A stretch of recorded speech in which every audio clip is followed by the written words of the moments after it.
Vamos lá, meus irmãos, continuando nossa quarta aula de Teologia Sistemática 1, matéria de Bibliologia, é a segunda parte. Estamos tratando aqui sobre a revelação de Deus, estamos trabalhando aqui na apostila do professor Jair Ribeiro de Souza. Então, continuando aqui a ideia anterior, só para a gente concluir essa apostila e ir para a próxima apostila, que é a revelação universal. Então, só recapitulando, né? Que essa multiformidade da revelação é baseada em doutrina, presença, experiência e história, tá bom? E agora, falando um pouco sobre a doutrina como revelação. O reservatório da verdade, ou seja, como lemos na primeira aula em João 17:17, santifica-os na verdade. A tua palavra é a verdade. Ou seja, o conceito, né? A revelação é a informação divina fornecida pelas Escrituras, a mesma indissociável de palavras e ações divinas. Então, aqui tem um detalhe entre a visão católica e a visão evangélica. Sobre a revelação, todos acreditam. No entanto, é óbvio que nós ficaremos apenas com as Escrituras pelas Escrituras, como padrão da revelação.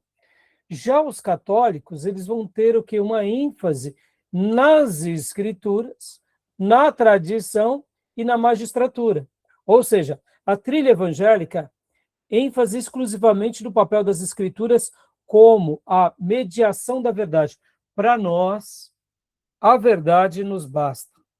Já para o romanismo, para o catolicismo ortodoxo e para outros ramos do catolicismo, eles têm a revelação, como a Bíblia, sim, no entanto, há uma ênfase no repositório da verdade, na tradição e no ensino da igreja. Ou seja, eles veem a Bíblia como um repositório da verdade. No entanto, a tradição da igreja tem um peso tão grande quanto a verdade, e o ensino da igreja, que é chamado de magisterium, no latim, ou seja, o magistério propriamente dito, os teólogos da igreja. O que eles dizem é verdade, unido-se à tradição junto com a Bíblia. Nós não acreditamos assim, tá bom, meus irmãos? Então, percebam, quando eles vão valorizar a revelação bíblica, eles até falam em pé de igualdade conosco. No entanto, eles têm isso como um acréscimo. Agora, olha que coisa importante. Nós, protestantes, precisamos tomar cuidado também. Por quê? Porque senão a gente vai ter as nossas tradições e vamos ter os nossos, a nossa magistratura também. Logo, que diferença teremos dos católicos? Perigoso ou não? Então, por isso que nós não acreditamos que a magistratura e a tradição estão em pé de igualdade. Pelo contrário, elas podem até existir, desde que estejam fundamentadas na Bíblia. No momento que não estão mais fundamentados, então elas estão indo contra a palavra, tá bom? É o que cremos, irmãos. Aqui, continuando lendo uma frase de J.I. Packer, um grande teólogo, a história da salvação, os atos físicos de Deus, só aconteceu e faz sentido dentro do contexto da história da revelação, os oráculos e instrumentos de Deus. É o que nós acreditamos. Que essa salvação aconteceu na história, Deus revelou na história e deixou tudo fechado na história. E agora Deus se manifesta em nós, na nossa história, mas valorizando aquele ensino revelado nas Escrituras. Tá bom, meus irmãos? Tudo bem? Até aí? Alguma pergunta, alguma dúvida? Então, primeiro é a doutrina como revelação. Primeiro modelo, lembra que eram 4 modelos? A doutrina, presença, experiência e história. Vamos lá. Segundo, o encontro dialético, a presença como revelação. A tese principal, Deus não transmite apenas informações teológicas frias, ele manifesta a sua presença pessoal e viva, ou seja, a presença de Deus vem junto com a revelação. Olha que interessante. Na nossa relação com o divino, já que ele quis se manifestar, ele não se manifesta apenas como um objeto abstrato, como um ser abstrato, que nós o cultuamos, mas não temos experiência com ele. Na revelação dele vem junto com a sua presença. Por isso que dentro das teofanias, num primeiro momento, parece até que Deus se diminui, mas não é que ele se diminui, é porque é a maneira dele se revelar conosco. Vamos lá.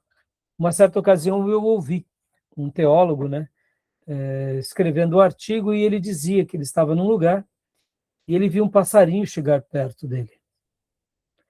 E ali ele tentou fazer amizade com o passarinho, mas no momento que ele tentou se encostar do passarinho, ele fugiu. Por quê? Porque o passarinho é de uma natureza diferente. Nossa, ele sabe que ali é um perigo. Agora, para que um passarinho possa ter contato somente com alguém da espécie, vamos fazer a analogia perfeita. Jesus se transformou em passarinho para ter contato com os outros passarinhos. Ele era um ser divino. E aí ele virou um passarinho, frágil, mas um igual com eles. Por isso que a gente compreende Deus em todo o seu processo de revelação. Mesmo antes da manifestação em Jesus, Deus veio a nós e ao seu povo. E confirma a revelação dele, mostrando os milagres dele na história, tá bom? E aqui existem os defensores, né, dessa tese, da presença como revelação, Martin Buber e Emil Brunner, a Escola de Teologia Dialética, a crítica do modelo doutrinário. Reduzir a revelação exclusivamente a palavras ou proposições escritas rebaixa Deus ao status de um mero objeto de laboratório a ser estudado, quando, na verdade, ele é uma pessoa a ser encontrada. Linda essa frase, não? Quando temos uma religião, por mais linda que ela pareça ser, mesmo assim é um objeto estudado. Mas Deus não é um objeto, ele é uma pessoa a ser encontrada. E na revelação, como presença, ele se revela. Ele nos encontra e nós nos encontramos com ele. Tá bom? Continuando aqui, o terceiro modelo, sentimento religioso, a experiência como revelação, o foco. A religião fundamentada na devoção pessoal, no papel da consciência e na perspectiva romântica do sentimento interno. Raízes no protestantismo liberal e pietismo. Aviso crítico, as limitações do modelo. Aí aqui são algumas argumentações sobre essa questão, né? O risco de ser apenas uma projeção psicológica, a experiência do próprio ser humano e não um encontro real com Deus. A crítica de George Lindbeck. Apelar para uma experiência puramente interna e incomunicável gera um falso universal, sem crédito coletivo. Aqui, tanto ao Ludwig Feuerbach quanto esse George, estão aqui dando algumas críticas, né, com relação a essa questão da experiência. Porque, irmãos, até hoje, percebam quanto a experiência ela pode ser boa, mas se nós não tomarmos cuidado, até mesmo hoje na igreja protestante, podem ver que muitas igrejas, por falta de conhecimento bíblico, fazem da experiência daquele irmão ou daquele pastor uma doutrina. Porque ele fez 7 dias de jejum e Deus atendeu o pedido dele, todo mundo que fizer 7 dias de jejum, Deus vai atender. Aí eu te pergunto, onde está na Bíblia isso? Deus pode até fazer, mas a nossa experiência não pode se tornar uma doutrina. A doutrina, ela já foi dada. Por isso que a experiência como revelação, ela acontece, mas a gente precisa colocar as coisas na sua perspectiva correta. Como Deus fará é uma incógnita. Existem as experiências que até na Bíblia foram exceções. Por exemplo, vamos pegar um exemplo aqui sobre essa questão da experiência. Jesus deixa claro uma oração. Colocarão as mãos sobre os enfermos e orarão por eles.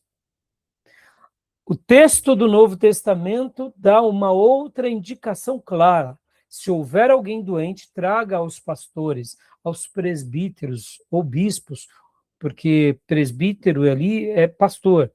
Traga os presbíteros, eles ungirão com o azeite, e a oração da fé levantará o enfermo.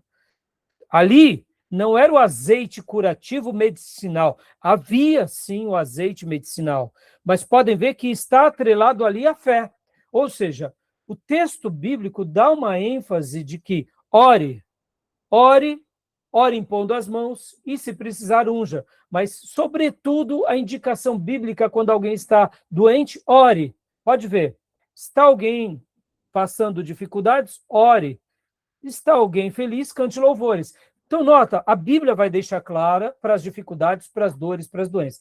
Agora, o próprio Jesus fez cura cuspindo.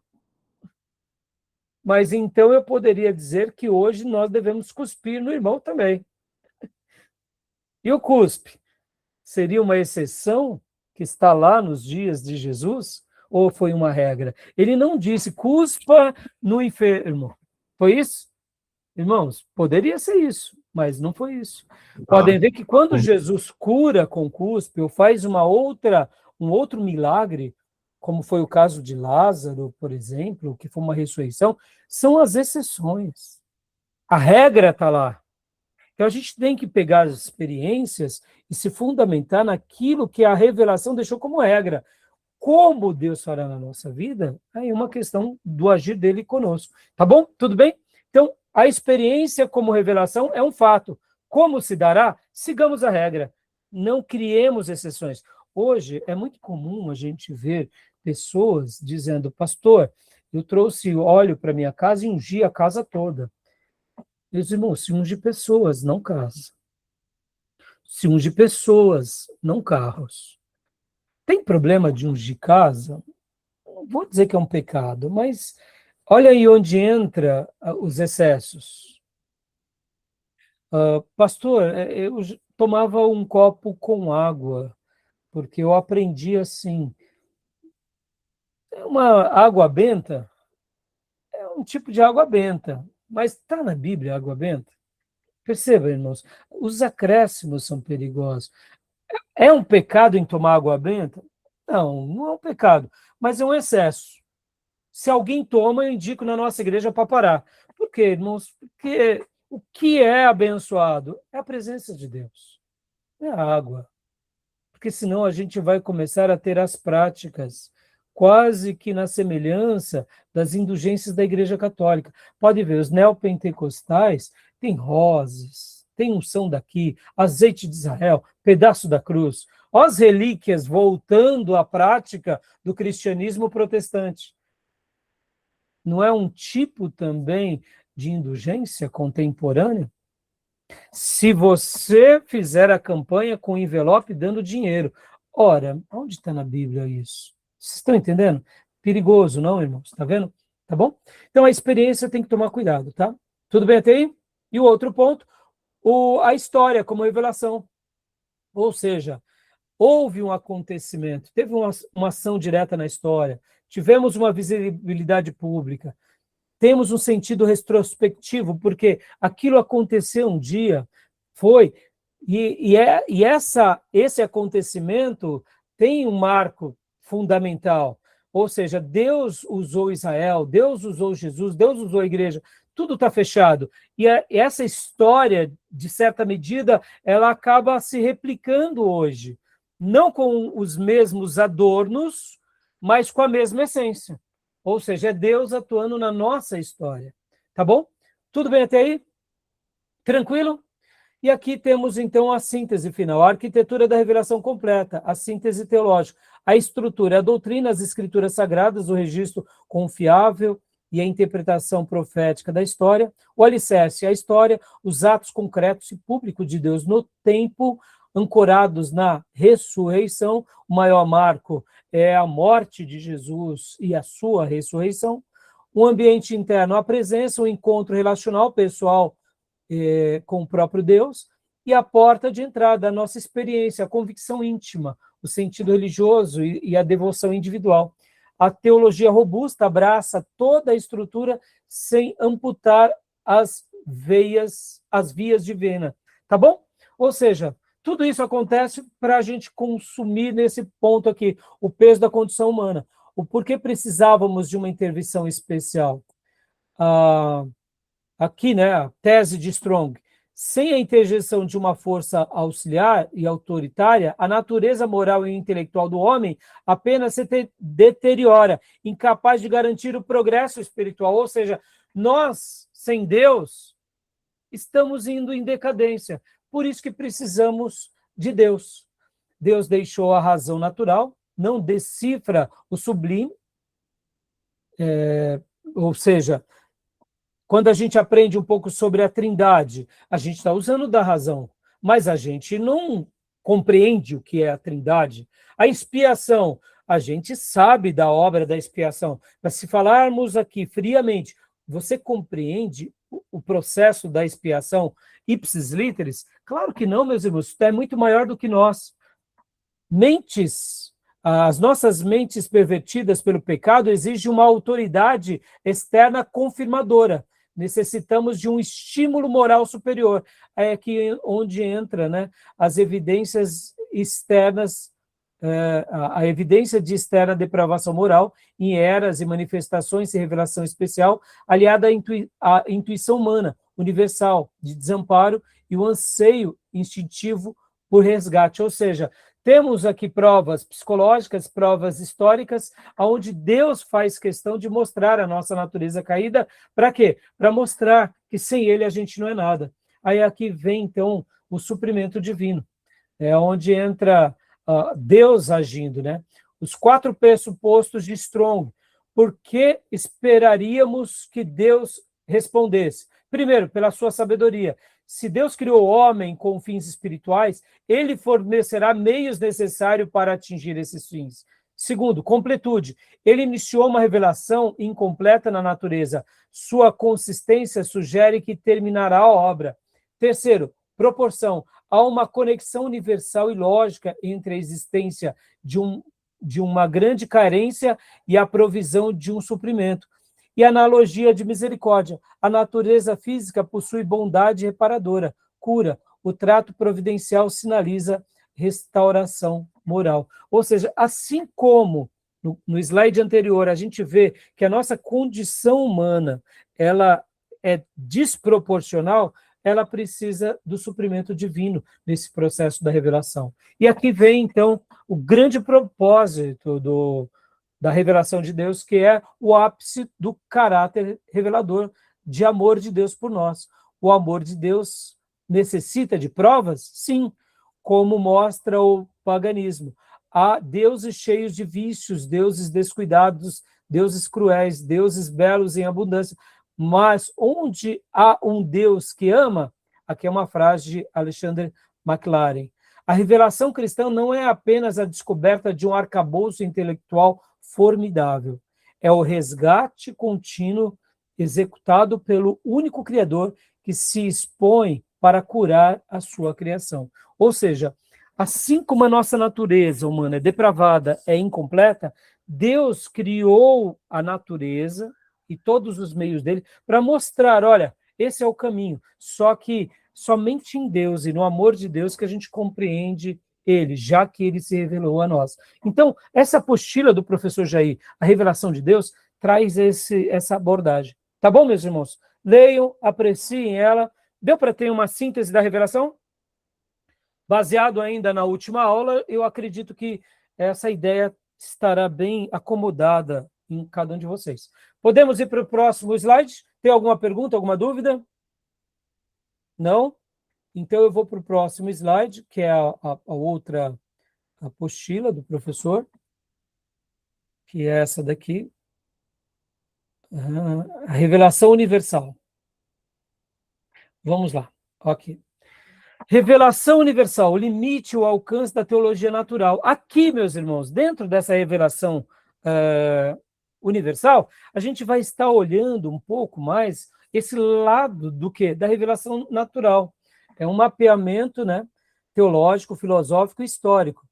Também a apostila do professor Jair Ribeiro de Souza, de 2008, 2009. Depois apreciem, como eu já passei para vocês, tá bom? Olha só, a revelação natural. está dentro daquilo que a gente falou desde o primeiro bloco, né? Que é a revelação geral, ou seja, é a natureza, é a ciência. Definição. Leia para nós, Tomé, por gentileza. Teologia natural, revelação geral. Definição: o estudo de Deus baseado no que se pode conhecer através da natureza, da ordem do universo e da mente humana. O sujeito: o ser humano como homo religiosos, inclinado a ver o divino no mundo físico e mental.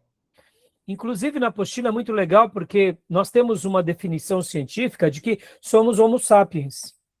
E aí ele fala que a melhor definição não é Homo sapiens, é Homo religiosos, ou religiosos, no latim, né? Porque é assim que é a nossa natureza.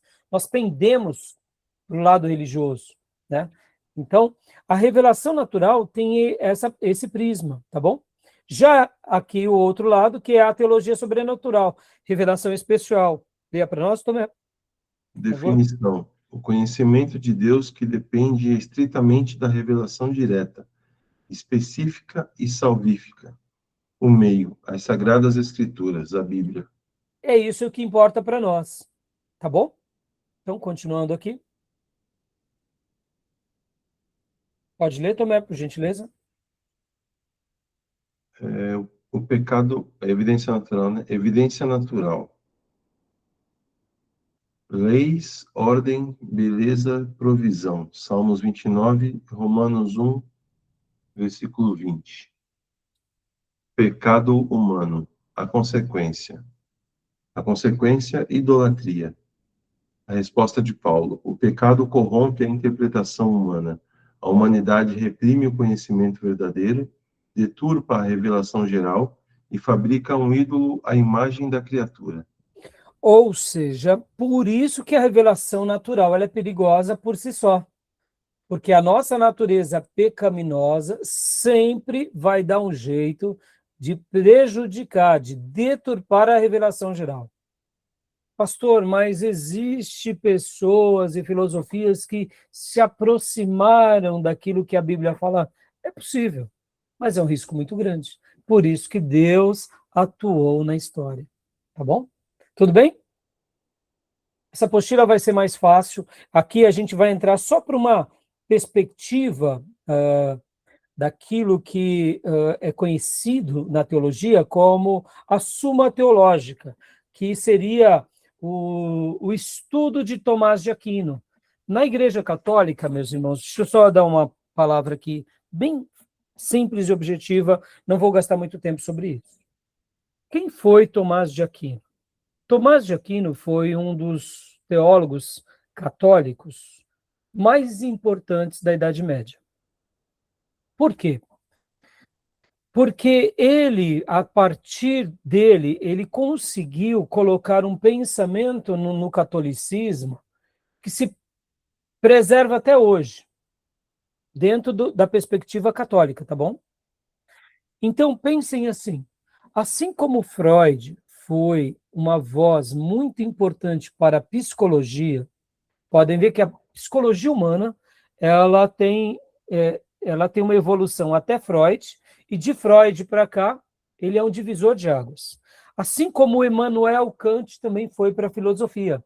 Até Kant, a filosofia tinha uma abordagem, depois de Kant, ele foi um vulto muito grande. Assim foi Tomás de Aquino para o catolicismo. E ele, em nome dessa reconstrução, onde ele tenta fazer uma leitura do divino junto com a filosofia aristotélica, então ele chega a uma, vamos dizer assim, a uma constatação muito interessante. Então, aqui, só dando esse princípio para vocês, porque esse é um nome de peso autoritativo muito grande na Igreja Católica, tá bom? Só passando para vocês, porque qual que era a ideia? Leia para nós, Tomé, por gentileza, a perspectiva. A perspectiva tomista, Summa contra Gentiles. O princípio da causalidade. Se Deus causou o mundo, sua assinatura deve estar presente nesta criação. Deixa eu dar uma pausa aqui. Atualmente, nós não temos visto cientistas cristãos falar sobre, por exemplo, que o 3 está em toda a criação de Deus, não é isso? Temos alguns termos até contemporâneos de pastores que também são cientistas que têm falado muito sobre termos, Tem como a que é o nome proporção mesmo? áurea, né? Como? Tem a proporção áurea que eles falam que Isso, tem é outros termos também que os pastores têm trabalhado bastante, falando sobre a criação de Deus, o DNA de Deus na criação, não é? Então, percebam, seria mais ou menos isso que Tomás de Aquino enxergou na Idade Média. Por isso que foi, assim, muito importante para o catolicismo romano. E a gente olha assim e fala assim, ó, bem interessante a linha dele, entendeu? Então, primeiro passo, leia para nós como é. Passo 1, observação. Meditação sobre a excelência e beleza das obras criadas. Passo 2, admiração. Reflexão lógica a respeito da suprema sabedoria divina. Passo 3, reverência, reconhecimento do sublime poder do Criador. Passo 4, atração. A mente fascinada pela excelência é atraída para a fonte de toda bondade, Deus. Ou seja, aqui, meus irmãos, mesmo sendo católico, não tem problema. Quando é algo interessante, a gente fala, não, olha, uma ideia muito boa. Agora, isso não quero dizer que a gente vai concordar com tudo do catolicismo, tá bom? Mas a ideia é muito interessante, tá bom? Só estou dando aqui uma síntese, já que o nosso professor Jair tratou disso na sua apostila sobre a revelação universal, tá bom? Alguma dúvida, alguma pergunta? Aqui, agora, é uma perspectiva já diferente. É uma perspectiva protestante, que seria a perspectiva das duas fontes. Ou seja, leia para nós, Tomé. Raiz 1, sensus divinitatis. Um senso divino natural é inerente à mente humana, a semente da religião. Raiz 2, ordem natural. A experiência e observação do mundo, astronomia, medicina e natureza. Então, Calvino enxergava esse lado da revelação universal diante dessas duas fontes, o senso divino e a ordem natural. Praticamente o que nós falamos no primeiro bloco, a revelação natural e a revelação especial. Podem ver que essa é uma linha protestante mais harmoniosa, tá bom? Leia para nós também, por gentileza. Da percepção natural alienada da revelação cristã surgem três consequências. Primeira, a universalidade da religião, que se denegera em idolatria. Segundo, consciência atormentada e aflita. Terceiro, temor servil a Deus. Então, Calvino seguia essa linha, que é uma linha que nós particularmente nos apreciamos e desenvolvemos em cima dela, dentro dessa ideia da revelação universal, tá bom? Alguma pergunta, alguma dúvida? Não? Vamos prosseguir então. Por gentileza. A perspectiva de Tomás de Aquino sobre a teologia natural. A insuficiência. O conhecimento natural é imperfeito, obscuro e ocasionalmente contraditório. 2. O único propósito serve estritamente para tornar a humanidade indesculpável. Não é capaz de redimir. A solução. Deus só pode ser conhecido em profundidade e salvação através de Cristo, revelado apenas nas Escrituras. Humanidade, distância epistêmica, Deus e o pecado. Exato. E aqui, pode ler para nós A também. tradição reformada, a metáfora dos dois livros. Consenso das Confissões Gálica, 1559, e Belga, 1561. O livro da natureza, criação, preservação e domínio do universo. O livro da natureza, criação, preservação. Função: revela os atributos invisíveis de Deus, suficiente para convencer e tornar o homem indesculpável. O livro da palavra, as Sagradas Escrituras.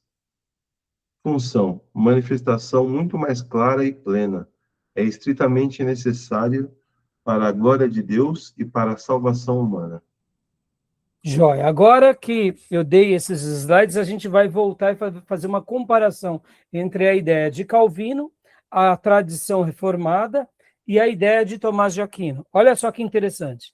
Mesmo que a ideia de Tomás de Aquino seja interessante, acaba trazendo uma ideia que, pelo conhecimento, você atinge o divino. Esse é o perigo. O conhecimento pode te abrir para o divino, mas não te une ao divino. Perceba que a teologia católica, ela está fundamentada, inclusive, na filosofia humana. É por isso que nós, protestantes, de linha ortodoxa, temos, sim, os nossos filósofos. Por exemplo, Immanuel Kant é um grande exemplo. Temos C.S. Lewis, que mesmo sendo um catedrático, dialogava muito bem com os filósofos, mas para nós a filosofia ela é útil quando ela apoia a teologia. Quando ela tenta dar uma resposta à teologia, ela pode se tornar perigosa, para não dizer diabólica. Então, olha só que interessante. Aqui, na tradição reformada, pode ver que eu dei todas essas apostilas para a gente chegar aqui. Podem ver que aqui é a base da revelação natural e aqui é a base da revelação especial. E aqui, na ideia de Calvino, há pouco, quando nós falamos sobre as duas fontes, perceba que a ideia reformada nasce com Calvino, só que ela é ampliada.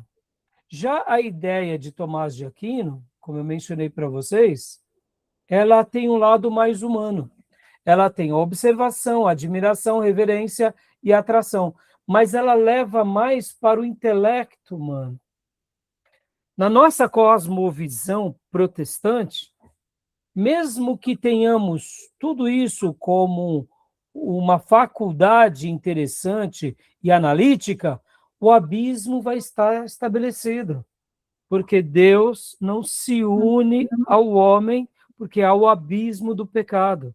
Mesmo que eu tenha uma observação, uma admiração, uma reverência e uma atração, não necessariamente eu atinjo o divino pela mente. Eu só atinjo o divino pelo arrependimento, mediante a revelação. Ficou claro aqui? Porque para nós, a revelação natural e a revelação especial, elas são importantes, mas elas são antagônicas em si. Não porque elas não se conversam. Sim, se conversam, mas em uma é uma forma mais passiva e humana, na outra é divina e ativa, que gera em nós uma predisposição de fé. Mas nós só atingimos o divino não pela capacidade humana, mas pela crença no divino, que agiu na nossa história, ou seja, agiu na história humana e está agindo na nossa história. Ficou claro a separação? Tudo bem? Deu para entender mesmo? Deu para entender. Esse antagonismo que o pastor falou, não seria talvez também porque há uma divisão, assim, há dois períodos, por exemplo. Antes da revelação de Cristo, não tinha essa, vamos dizer assim, essa revelação especial. Então, é o que Paulo escreve lá: o que de Deus se pode conhecer já foi revelado por ele através das coisas criadas. Então, no princípio, acho que dá a entender de que o que de Deus se podia conhecer já estava ali explícito aos olhos de todos eles, mas eles decidiram, mesmo vendo Deus nas coisas criadas, eles decidiram não adorar o Criador. Eles acabaram se desviando. E aí Paulo fala, né, que aí começou a falar através dos profetas e da palavra propriamente revelada. Então, acho que naquele período, essa era a única revelação que eles tinham, vamos dizer assim. Sim, mas perceba, Tomé, que mesmo no Velho Testamento, olha que interessante, nós que já fizemos a introdução ao Antigo Testamento, geografia, tivemos várias matérias, né? Quem ainda não teve, talvez não compreenda plenamente. Mas olha quando Deus separa Abraão. Mesmo que a revelação especial ainda não estava toda manifesta, já havia algo diferente sobre o patriarca e os descendentes do patriarca. Pode ver que as nações e os impérios daquele dia respeitavam Abraão e os descendentes, porque falava, tem alguma coisa diferente ali. Então a revelação especial já estava sendo dada a eles paulatinamente, mas os demais realmente viam a revelação natural.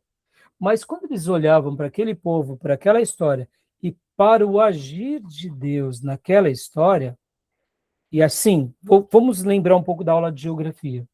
Lembram que um dos nomes de Deus era o Senhor dos Exércitos?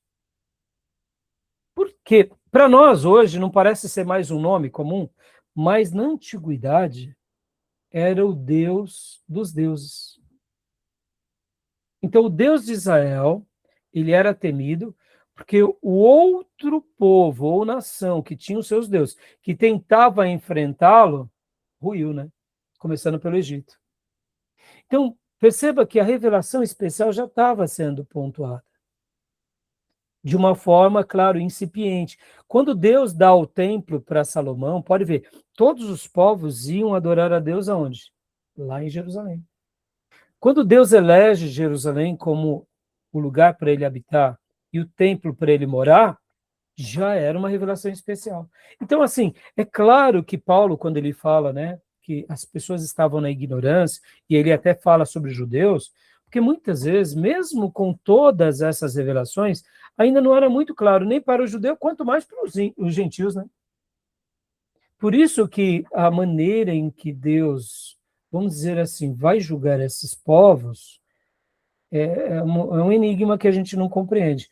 Quando vem Jesus, olha agora que emblemático, Tomé. Vem Jesus, a grande revelação. O mundo e o Império Romano se curvam a Jesus. A gente conhece a história. E aí eu pergunto, o pecado continuou também distorcendo Jesus no coração agora dessa igreja, que ela se torna a religião oficial do Império? Olha que interessante, né? Hoje as pessoas conhecem Jesus? Conhecem. Mas olha o pecado. Ou seja, a revelação especial está aí. Mas olha como o diabo tenta tirar, né, a revelação especial de cena. Coloca Jesus, coloca um monte de penduricalho, não é assim? Não é a história? Perceba que, olha como é complicado, né? Porque seria tão bom se as pessoas hoje se rendessem a Cristo e se bastasse apenas com Cristo, mas para muitas religiões, só Cristo é muito pouco, né? Então, não sei se você me entendeu, né? Paulo, quando ele fala de fato, inclusive quando ele usa, né, as pessoas que estavam na ignorância, porque de fato, é, até hoje isso acontece. Quando uma pessoa vive a sua vida no pecado, ela está na ignorância, né? Depois que ela é iluminada pelo Espírito Santo, que ela é esclarecida, que ela tem a compreensão da revelação especial e ela vive isso, aí muda tudo, né? Mas, assim, o que você falou tem um fundamento e não está errado, entendeu? Mas eu quis mostrar que a revelação já estava sendo apontada, mas era de uma forma muito incipiente ainda. Jesus e a igreja foi o grande apogeu da revelação de Deus. Por isso que hoje a igreja ela é tão perseguida. E aquela igreja que defende as escrituras, né? Pode ver. Qual que é o grande alvo do diabo? É fazer com que essa igreja, que é um corpo vivo de Jesus, se torne apenas uma religião a mais, né? Institucionalizada. Não é assim? Né? Mas, assim, tá dentro dessa linha, tá bom, Tomé? Não sei se eu ajudei, se eu piorei. Deu para entender, Beatriz, Diego, Miriam, Sônia? Deu para entender? Mais ou menos, professor, mas pode seguir. Vamos continuar lendo os livros. O que eu quis dizer é o seguinte, é um assunto muito complexo, não é fácil de entender. Realmente, em Jesus, nós fomos esclarecidos, nós fomos iluminados e somos. E é com ele que deixamos toda a ignorância. O que eu quis dizer não foi que, de fato, no Velho Testamento não havia uma revelação especial. Havia. Deus levanta os profetas, Deus levanta os patriarcas, Deus faz com que um povinho que era seminômade se torne uma nação poderosa. E Deus luta por eles. No entanto, mesmo assim, ainda as outras nações, e até mesmo na história do povo de Deus, o povo de Deus se perde.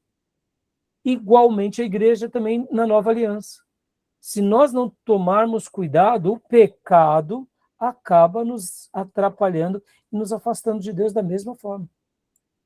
Pode ver, hoje, com todo o conhecimento bíblico, muitas vezes se tornamos cristãos nominais, né? Esse que é o ponto que eu quero falar. Mas é em Cristo que a revelação especial aflora, e é conhecendo as Escrituras e vivendo que tudo é esclarecido, tá bom? Então vamos prosseguir aqui para a gente terminar. Então, a tradição reformada, né? A metáfora dos dois livros, a mudança de rota, romanismo pós-Vaticano II. Ou seja, aqui no Vaticano II também, a ideia da revelação para os católicos recebeu uma nova abordagem. Por exemplo, influenciado pelo liberalismo e pelos pressupostos de Kant, o Vaticano II alterou o escopo da salvação. Centro, a Igreja Católica, a expressão mais perfeita do cristianismo. O círculo médio, outras confissões, adeptos sinceros que podem ser salvos por meio de Cristo. E o círculo externo, os cristãos anônimos, ateus e não cristãos que respondem à revelação geral. Aqui, depois da reunião do Vaticano II, houve uma mudança na visão católica. E por que estamos trabalhando aqui nesse ponto sobre a visão universal? Talvez você diga assim, pastor, não tem nada a ver conosco, não é? Até aqui, não, mas já vai ter. Porque essa influência que atinge o catolicismo acaba também atingindo muitas igrejas protestantes. Por quê? A revelação geral na teologia do Vaticano II é considerada suficiente para salvar pessoas fora dos limites da igreja visível. O papel da igreja passou a ser reunir e não excluir. O que o Vaticano II decidiu e o que o liberalismo contribuiu? Que quando uma pessoa passa também a compreender a revelação universal, de uma certa forma e de uma certa medida, ele está salvo. E eu te pergunto, isso deveria ser uma verdade para nós protestantes? Não, mas infelizmente, assim como houve uma influência nas decisões do pós-Vaticano II, por muitos filósofos, essa mesma influência entrou também na igreja evangélica. Daqui nasce esse próximo slide. A grande questão, se a revelação geral torna o homem indesculpável, mas não o salva, quem é o destino exato daqueles que nunca tiveram acesso ao evangelho? Mapeando as 5 perspectivas teológicas sobre o destino dos não evangelizados. É aqui, ó. Aqui nasce o que eu acabo de dizer. Hoje, no mundo protestante, temos essas 5 ideias baseadas na salvação. Como assim? Para um grupo protestante, eles têm uma ideia universalista, ou universalismo. Todas as pessoas serão salvas. Ninguém é condenado eternamente. Barth e Orígenes definem isso, dizem isso. Orígenes é um dos pais da igreja. Karl Barth é um dos teólogos do século passado, protestante. Para muitos, um herege. Para mim, nem tanto, mas não concordo com Barth nesse ponto. Qual que é a ideia do universalismo? Que todas as pessoas estão salvas. Basta elas serem boas. Você já deve ter ouvido isso, não é? Eu sou bom, eu não mato ninguém, eu não roubo, eu não faço nada. Eu creio em Jesus, vou para o céu. Não é difícil de convencer uma pessoa assim? Agora, imagine se um pastor de uma igreja estiver pregando dessa forma. Ficou mais difícil ou não? Vai virar desigrejado ou não? Ah, meu Deus do céu. Entendeu? Então, existem essas 5 avaliações. Olha aqui, evangelizado pós-morte. Quem defendia isso era Clemente e Bloesk. Ou seja, oportunidade de crer em Jesus após a morte física. Quase que um purgatório aqui, não é? Então, existe uma corrente evangélica que crê nisso. Inclusivismo. C.S. Lewis e Wesley. A salvação possível se respondem com fé, a revelação natural que possuem. Ou seja, Deus pode até incluir por meio da revelação natural. Ou seja, a pessoa não foi evangelizada. Aqui a gente está fazendo a discussão, irmãos, daqueles que não foram evangelizados, tá? Os índios, os muçulmanos, aqueles que viveram na Idade Média. Então, é possível que uma pessoa contemplando a criação possa ser aceita? Segundo C.S. Lewis e Wesley, sim. Tá bom? Oportunidade universal. Deus envia o evangelho, anjos, sonhos, luz interior no momento da morte. Aquino e Geisler.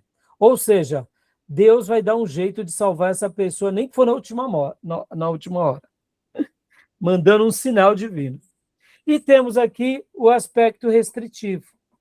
Sem evangelho, em vida, sem salvação. Agostinho e Calvino. Nós, protestantes ortodoxos, ficamos mais aqui, nessa linha. Mas não questiono esse ponto aqui e esse daqui também. Agora, esse daqui eu sou totalmente contra e esse também sou totalmente contra. O evangelismo pós-morte, eu não acredito, e no universalismo, eu não acredito. Pastor Rai, mas o senhor tem uma resposta para os não evangelizados na história da humanidade? Não, eu não tenho. Eu só não acredito nesse ponto, mas eu não tenho uma resposta. Tá bom, meus irmãos? Porque nessas horas está muito além da gente. Tá bom? Então, já te dou a palavra, tá, Tomé? Só para a gente, ó. O consenso, todos os representantes, exceto os universalistas mais extremos, concorda que Jesus é o único Salvador. A divergência reside no método e no tempo da graça. Ou seja, o universalismo aqui, mais exagerado, vai dizer o seguinte, que a pessoa nem precisa crer em Jesus.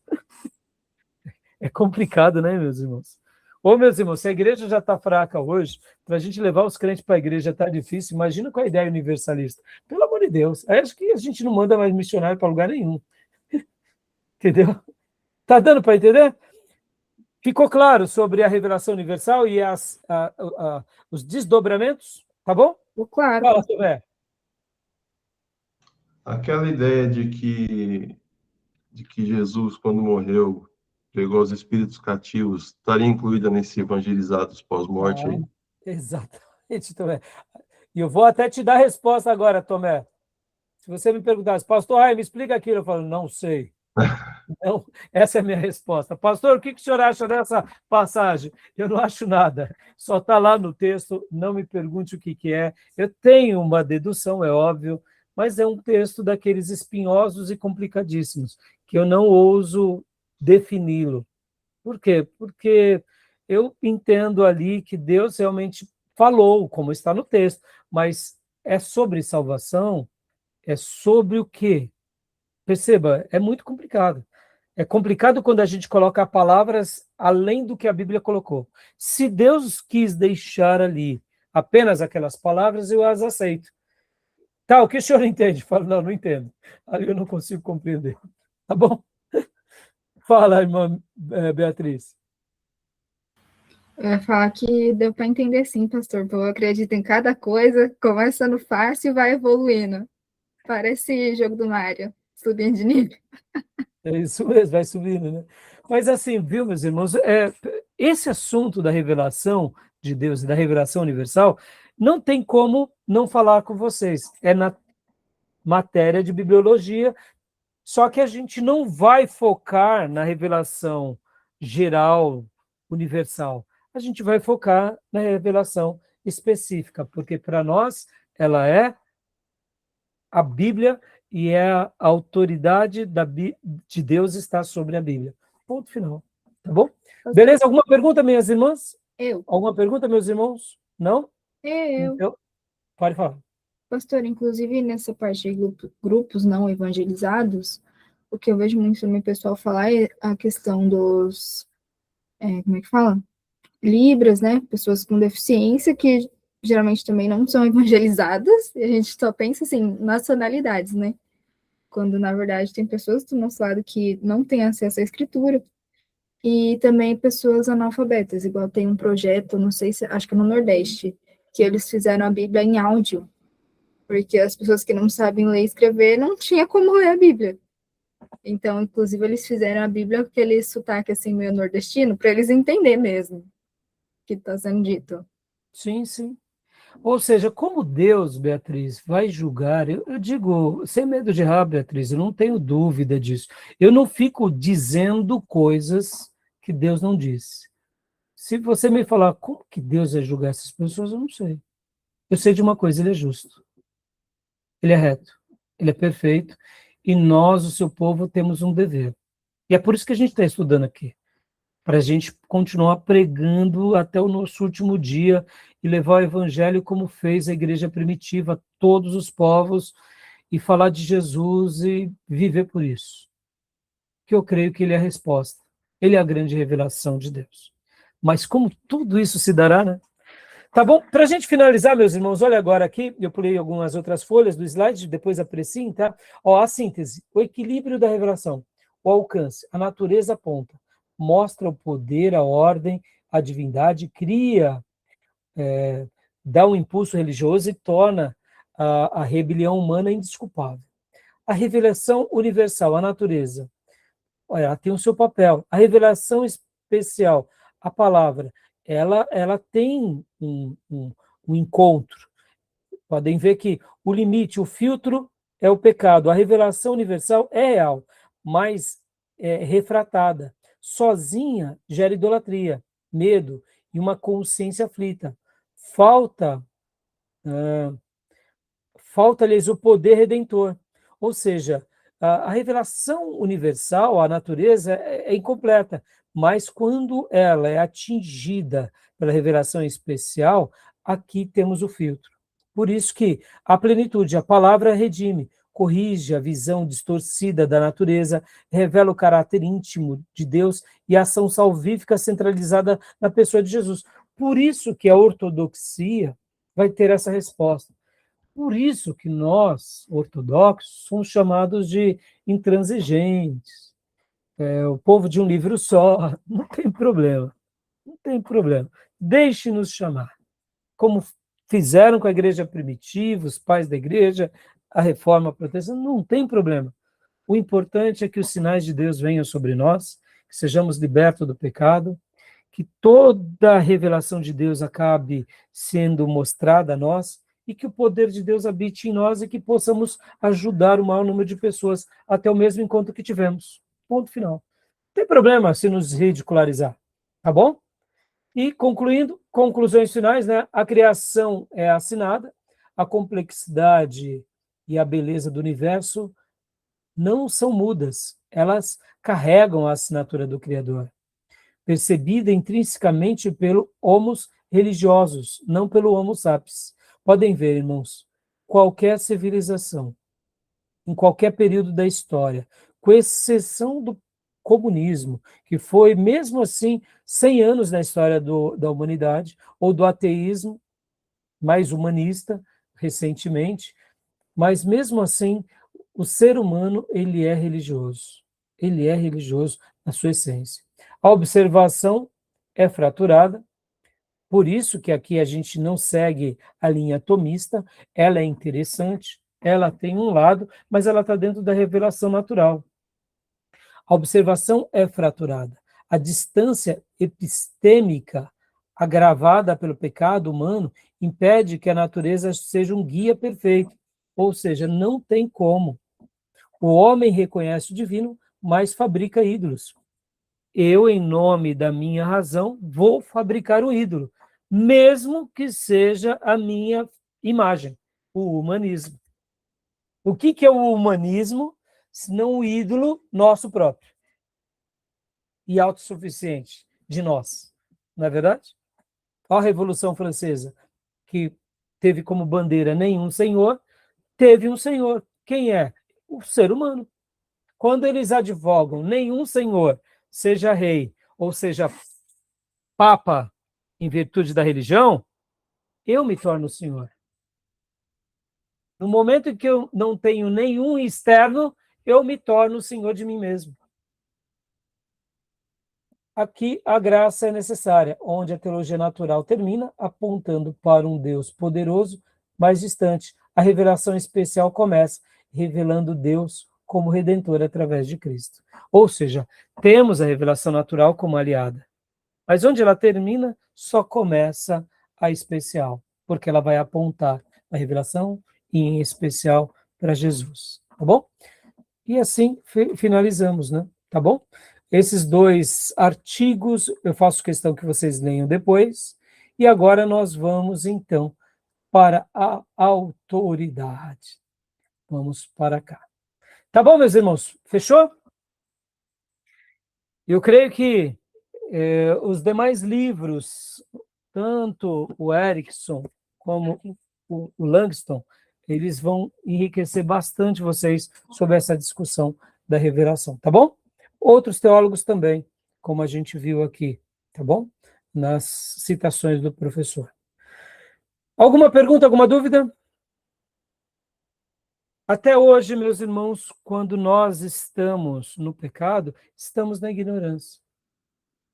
Mas quando temos um encontro com Cristo, pode ver que o pacote desse encontro vem junto com toda a libertação e vem junto com o novo nascimento. Podem ver que essa é uma pregação nossa, um credo nosso. Para nós, o novo nascimento não é só uma doutrina, é uma doutrina carregada de experiência. Quem não nasceu de novo não entrará no reino dos céus. É muito sério. Que Deus nos ajude a nos manter no caminho, tá bom? Então, vamos agora para as 4 características das Escrituras. O primeiro ponto, que é a autoridade. Vou fechar aqui esse bloco e vamos para o último bloco curto, já mergulhando no livro-texto, tá bom? Então, vou parar aqui a gravação, tá bom? Alguma pergunta, alguma dúvida? Não? Então, vou parar a gravação.